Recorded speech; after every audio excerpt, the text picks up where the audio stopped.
Bonjour, bienvenue dans cette présentation, cette vidéo qui s'appelle Démo premier programme en C#. Elle a pour but, comme son nom l'indique, de vous présenter les rudiments, le b.a.-ba que l'on peut avoir lorsqu'on souhaite manipuler des éléments de langage de type C#.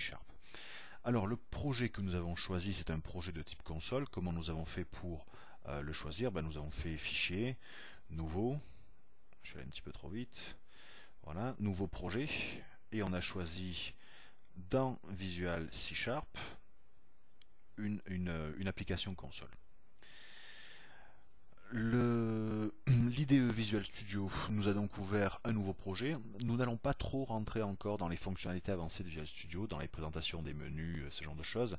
Ce sera le sujet d'autres présentations ultérieures.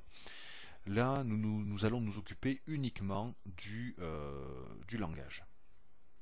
Alors, nous sommes dans une page qui s'appelle programme.cs, qui est la partie principale d'un programme C#, puisqu'on peut y retrouver la fonction principale, le main.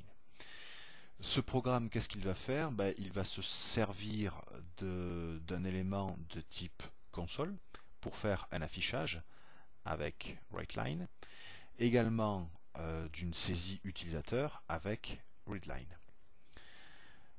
Nous déclarons ici une variable. Alors vous voyez, il y a beaucoup de similitudes entre la déclaration d'une variable en C# et la déclaration d'une variable en C, C++ ou Java.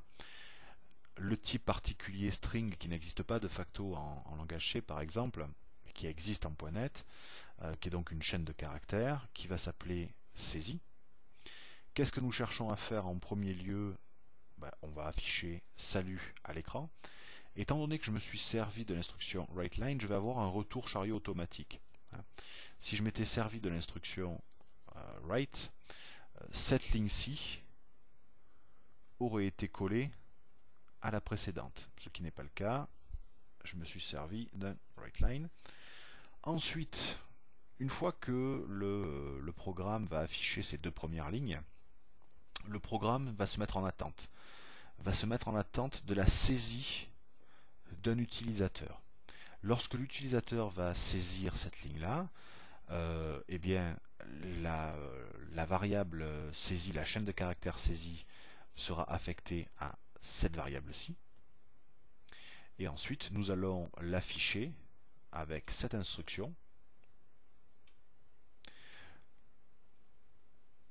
Les accolades 0 m'indiquent que c'est à cette position-là, dans cette chaîne de caractères,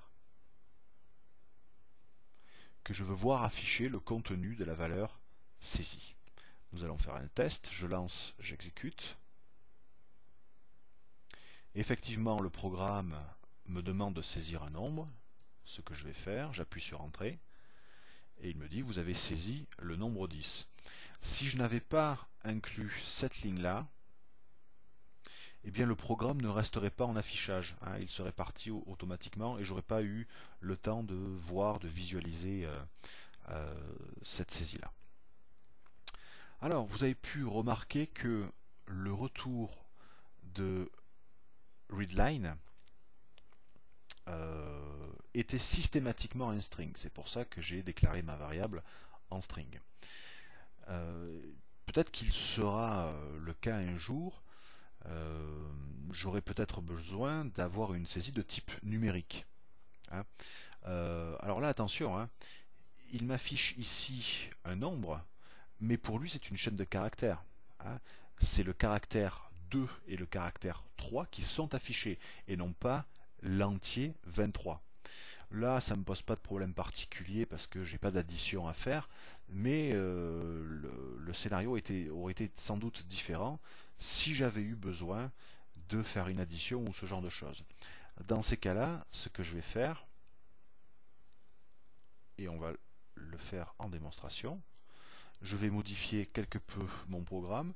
Je vais dire que NB1 et NB2 sont des strings, c'est pas bien grave pour la saisie.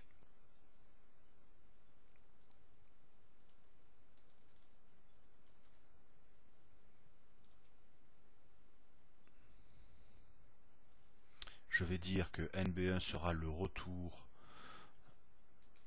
de la fonction readline de premier abord. Pareil pour NB2.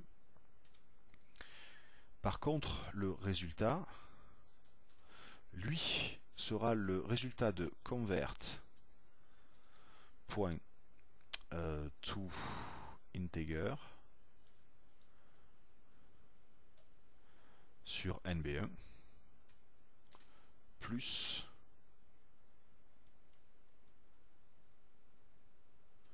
le résultat de convert sur NB2. Ok, donc je reprends. J'ai déclaré deux chaînes de caractères ici. Je vais devoir les renseigner avec un readline à cet endroit-là. À ce moment-là, c'est toujours du string, mais peu importe. Par contre, quand je vais les additionner, je vais les convertir, ces chaînes de caractères-là, en entier. De manière à ce que la variable résultat, qui elle est un entier, puisse fonctionner. Ensuite, je vais afficher mon résultat.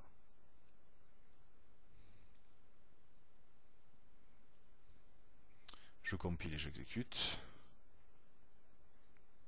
Il attend la première saisie, c'est ce que je fais. La deuxième saisie, c'est ce que je fais. Et le résultat est 30. Tout ça a fonctionné.